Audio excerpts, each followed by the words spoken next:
Saya rasa sudah saatnya saya cerita sama kamu. Dahulu memang eyangmu yang namanya Wijaya Bantolo mempunyai seorang sahabat. Sahabat itu begitu dekat, yang bernama Bedor Hampala. Akan tetapi Wijaya Bantolo dan Bedor Hampala mempunyai prinsip yang berbeda, bahkan seperti baliknya telapak tangan, sangat berbeda. Eyangmu Wijaya Bantolo, beliau itu ingin menyebarkan kepercayaan agamanya yang saat ini pun kamu peluk. Islam, Pak? Ya, di sekitarnya, di wilayahnya. Akan tetapi Bedor Hampala, dia itu menyembah sebuah batu, sebuah patung, di mana dia juga mengajarkan ke orang-orang terdekat untuk menyembah patung tersebut dengan ajaran-ajarannya, dengan kalimat-kalimatnya, bahwa kalau menyembah patung ini nanti akan seperti ini, nanti bisa seperti ini. Eyangmu Wijaya Bantolo menegur Bedor Hampala, "Wahai sahabatku, mengapa engkau melakukan ini? Bukankah ini menyesatkan? Bukankah ini merugikan?" Begitu lembutnya kata-kata yang keluar dari eyangmu itu untuk menegur sahabatnya, karena beliau tidak ingin sahabatnya terjerumus ke jalan yang salah. Akan tetapi keras kepalanya Bedor Hampala, bukannya mendengar, mematuhi, sadar akan perkataan Wijaya Bantolo, malah membantah. Kalau membantahnya hanya membantah tidak apa-apa. Lah ini memaki-maki. Bahkan itu kalau bahasa sekarang tuh apa yang manusia dibilang hewan, manusia dibilang kotoran, manusia dibilang membuli. Yang enggak. Baik-baik itu kata-kata jelek itu keluar semua dari mulut Bedor Hampala itu. Bedor Hampala berkata, "Tahu apa kamu tentangku? Tahu apa yang saya kerjakan? Tak usah mengikuti urusanku, nggak usah nyampurin urusanku." Dulu waktu itu Bedor Hampala memaki Wijaya Bantolo dengan sebutan apa ya, saya lupa. Nah, di situ eyangmu Wijaya Bantolo ini dimaki habis-habisan. Bahkan mau sampai dipukul gara-gara mencampuri urusan Bedor Hampala. Ya akhirnya ada yang membuat Bedor Hampala ini amarahnya memuncak. Sakit hati. Harusnya yang sakit hati itu kan eyangmu karena dimaki.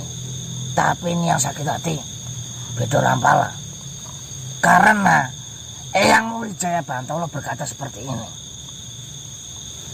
"Wahai sahabatku,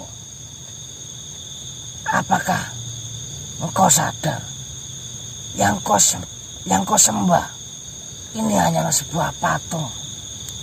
Sebuah patung yang terbuat dari batu. Sedangkan saya berjalan setiap hari ini menginjak sebuah batu. Apakah yang kau sembah ini setiap harinya saya injak-injak dan tidak ada respon apapun? Sadarlah." Oh, itunya. Bedor Hampala seketika langsung melotot matanya. Darahnya naik semua. Tanpa aba-aba, tanpa pembicaraan, Bedor Hampala menyerang Eyang Wijaya Bantolo. Seketika pasukan Wijaya Bantolo tidak terima dan sebagian memanggil pasukan yang lainnya. Peperangan besar tidak terelakkan, tidak bisa dibicarakan dengan baik-baik, tidak bisa dirundingkan, dicari jalan tengahnya, tidak bisa, pecah di situ. Sampai salah satunya saya terlibatlah di peperangan itu karena membela Eyang Wijaya Bantolo di jalan kebenaran. Peperangan terjadi 5 hari 5 malam tanpa henti. Korban banyak berjatuhan. Saya akui ratusan tahun yang lalu di kejadian itu pihak kita memang kewalahan menghadapinya. Bisa dibilang jika Bedor Hampala tega pada waktu itu, mungkin saya tidak akan ada di sini ya. Karena masih menganggap sahabat sih ya, mungkin. Ya. Kita semua diempas oleh pasukan Bedor Hampala tanpa ampun. Pasukan Eyang Wijaya Bantolo ditangkap, digantung, dipotong. Sangat keji memang. Akan tetapi di waktu itu ada secercah harapan yang diambil oleh Eyang Wijaya Bantolo. Berkata, cukup hentikan sahabatmu, sahabatku. Aku mengakui kekalahan ini. Dan saya tidak akan mencampuri urusanmu. Hentikanlah, biarkanlah yang tersisa hidup. Jangan kau bunuh. Salah satunya saya yang masih hidup. Itu saya sudah nggak sanggup berjalan, nak. Mungkin bisa dibilang saya sudah tidak bisa berbuat apa-apa.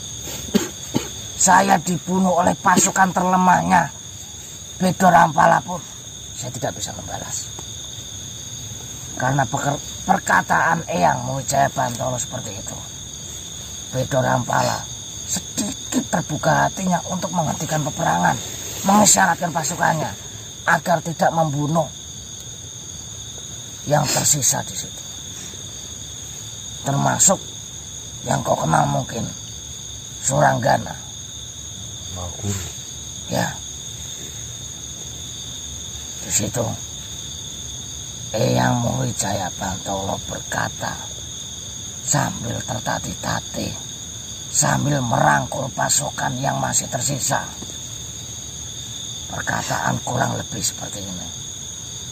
Sahabatku, aku akan kembali dalam bentuk yang berbeda. Itu kata-kata terakhir yang saya ingat.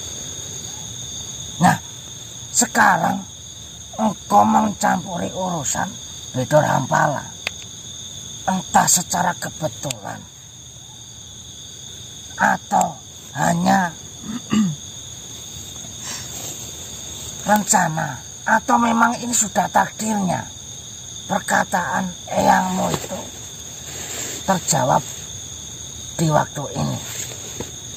Apakah engkau bentuk reinkarnasi dari Eyang Wijaya Bantolo,